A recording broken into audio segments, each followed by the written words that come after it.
Halo semuanya, selamat pagi. Sebelumnya perkenalkan, nama saya Calya Cista. Saya di sini akan membahas sedikit mengenai politik. Dinamika politik di tahun ini sudah mulai seru. Situasi makin memanas, situasi makin mencengkam. Banyak orang-orang yang tadinya tidak mempunyai pilihan, sekarang sudah berani untuk memilih. Sudah berani untuk memutuskan siapa calon yang menurut mereka itu paling hebat. Itu luar biasa, itu bagus, itu hebat. Seperti yang teman-teman lihat, pilihan saya adalah Bapak Ganjar Pranowo dan Mahfud MD. Nah, ini yang saya bahas, yang ingin saya bahas.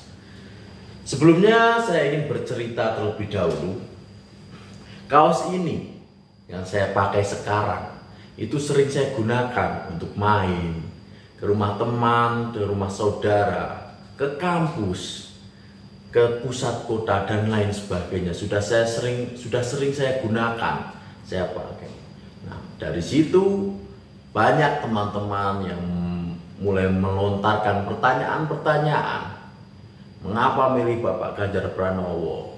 Apa alasannya? Banyak juga yang di sini mempertanyakan apa kinerja dari Pak Ganjar.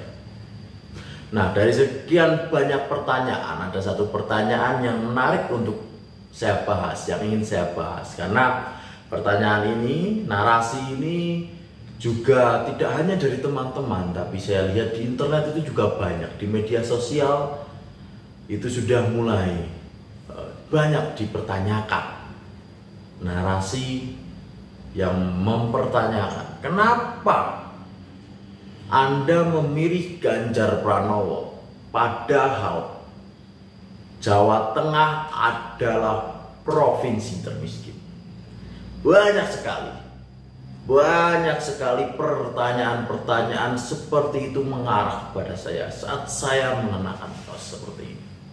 Nah, saya ingin membahas itu di sini. Ya. Biar semuanya itu tahu mengapa banyak yang masih memilih Ganjar, mengapa orang Jawa Tengah memilih Ganjar Pranowo padahal Jawa Tengah itu provinsi termiskin. Jadi ketika diberi pertanyaan seperti itu, ya kita juga harus menjawab. Ini kita berpikir logik saja, kita menjawab dengan pertanyaan juga sederhana.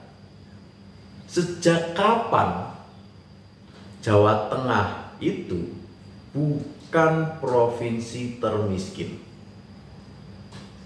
Nah, artinya apa? Artinya dari sebelum Ganjar Pranowo menjabat sampai Ganjar Pranowo menjabat, itu Jawa Tengah merupakan provinsi termiskin. Berarti apa? Berarti kasus kemiskinan di Jawa Tengah itu sulit untuk diatasi. Yang menjadi sebuah patokan itu kan seharusnya adalah bagaimana pertumbuhan ekonomi sebelum Pak Ganjar dan setelah Pak Ganjar. Bagaimana pertumbuhan ekonominya, bagaimana angka kemiskinannya, apakah turun atau tidak. Kan seperti itu.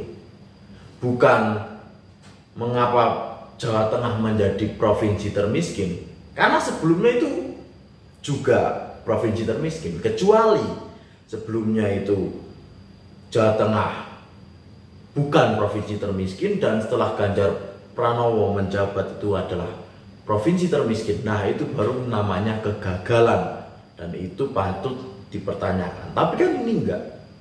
Dari sebelum menjabat sampai sekarang itu menjadi provinsi termiskin. Nah, yang menjadi harusnya menjadi keunggulan itu kan bagaimana angka kemiskinannya, apakah turun atau naik. Nah, itu yang harus dipertanyakan. Nah, di sini saya akan membahas itu. Saya sudah punya data dari BPS, Badan Pusat Statistik. Silakan kalau teman-teman mau cek, bisa cek saja di Google, di internet itu banyak sekali. Di situ mengatakan bahwa tahun 2012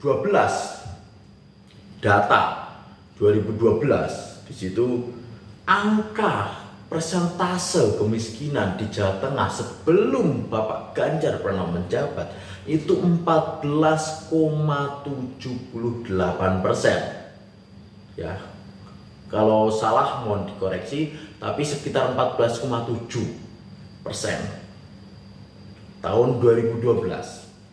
Tahun 2014, 1 tahun setelah Bapak Ganjar Pranowo menjabat, itu turun menjadi 13,7, 13,7, turun 1%. Lalu terdapat penurunan signifikan di tahun 2019 mencapai 10,80%. Itu signifikan sekali. Tetapi di tahun 2020-2021 pada saat COVID, pada saat pandemi, angka kemiskinan naik menjadi 11,7 dan 11,4% di tahun-tahun tersebut. Nah, itu wajar karena seluruh dunia pun kemiskinan angka persentasenya naik, maka itu wajar. Dan yang menjadi perbandingan lagi adalah tahun sekarang. Tahun 2023 ini angka kemiskinannya turun drastis menjadi 10,77%. Silakan bisa dicek, kalau salah mohon dikoreksi, tapi angka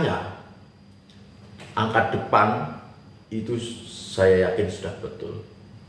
Nah, berarti selama 10 tahun terakhir Bapak Ganjar Pranowo menjabat itu mampu menekan persentase kemiskinan mencapai 4%.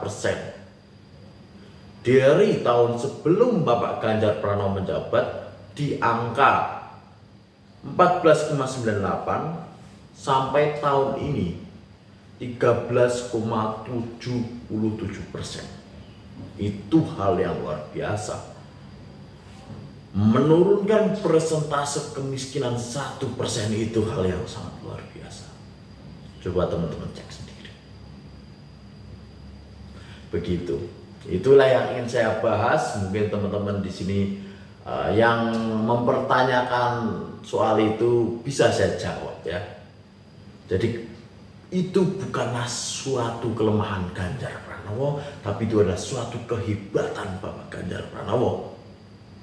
Bukan menjadi kelemahan kenapa menjadi provinsi termiskin, tapi menjadi kehebatan penekanan persentase angka kemiskinan.